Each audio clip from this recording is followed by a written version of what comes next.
UPA ప్రభుత్వం పునర్విభజన చట్టంలో ప్రత్యేకంగా విద్యుత్ రంగంలో మనం తెలంగాణకు అన్యాయం జరగొద్దని చెప్పి జనాభా నిష్పత్తిని కాకుండా ప్రత్యేకంగా విద్యుత్ రంగాన్ని దృష్టిలో పెట్టుకొని ఆనాడు తీసుకున్న చర్యల వల్ల 1800 మెగావాట్ల కరెంటు అదనంగా మనకు తెలంగాణ రాష్ట్రానికి వచ్చింది అధ్యక్ష.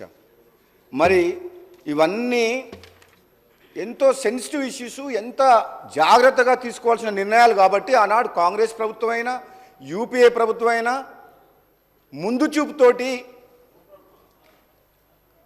ఈ రైతుల ప్రయోజనాలను దృష్టిలో పెట్టుకొని నిర్ణయాలు తీసుకొని ముందుకు పోయింది అధ్యక్ష. ఈ తెలంగాణ రాష్ట్రంలో రైతులకు కరెంటు కష్టాలు లేకుండా కాపాడేందుకు ఆలోచన చేసిన విషయం అధ్యక్ష.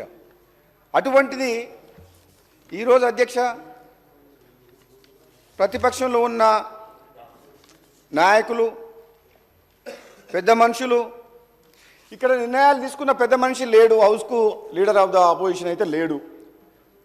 ముఖ్యమంత్రిగా నిర్ణయాలు తీసుకొని ఒక ఇంపార్టెంట్ సబ్జెక్టు మీద చర్చ నడిచినప్పుడు కనీసం లీడర్ ఆఫ్ ద ఆపోజిషన్ హౌస్లో ఉంటే ఆయన తీసుకున్న నిర్ణయం వల్ల జరిగిన నిర్వాహకం ఏ విధంగా జరిగింది, ప్రజలకు, వినియోగదారులకు, విద్యుత్ సంస్థలకు ఏ విధంగా నష్టం జరిగింది, ఈ నష్టాల ఊబిలోకి ఎందుకు నెట్టబయటపడ్డాయి ఈ విద్యుత్ సంస్థలు అనే విషయము మేము కొంచెం చెప్పుకునే అవకాశం, ఆయన వినే అవకాశం ఉండేది అధ్యక్ష. మన దురదృష్టవశాత్తు ఏంటంటే మీసా నాయకులు అంటారు మీ నాయకుడు రాలేదంటే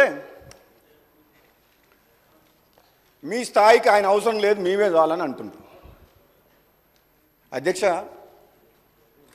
వీళ్ళ స్థాయి ఏందో 10 ఏళ్ళ కేసీఆర్ గారు ముఖ్యమంత్రిగా ఉన్నప్పుడు వీళ్ళ స్థాయి ఏంది, మంత్రులు, ఎంపీలు, అధికారుల మాట ఎవరైనా విన్నారా అధ్యక్ష?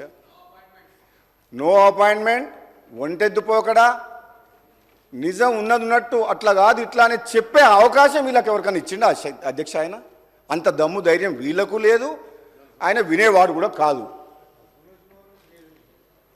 అటువంటి పరిస్థితి ఉన్న మనిషి, పెద్ద మనిషి, లీడర్ ఆఫ్ ద ఆపోజిషన్ ఉండి కూడా సభకు రాకుండా ఒక ఇంపార్టెంట్ సబ్జెక్టుల మీద చర్చ నడిచినప్పుడు లేకుండా వీళ్ళంటారు మరి లీడర్ ఆఫ్ ద ఆపోజిషన్ ఎందుకు ఉండాలి అధ్యక్ష? మరి అటువంటిప్పుడు ఆయన సభకే రానప్పుడు ఆయన అవసరం లేదని వీళ్ళే అంటుండ్రు. మరి మీరే మీ లోపల ఎవరో ఒకరు సభలో లీడర్గా మీరు ఎల్ఓపి కాండి. ఆయన అవసరం లేనప్పుడు మరి ఇక సభకే వద్దనుకున్నప్పుడు ఆ పొజిషన్లో ఆయన అవసరం ఏముంది? ఉండాలి అధ్యక్ష, రావాలి.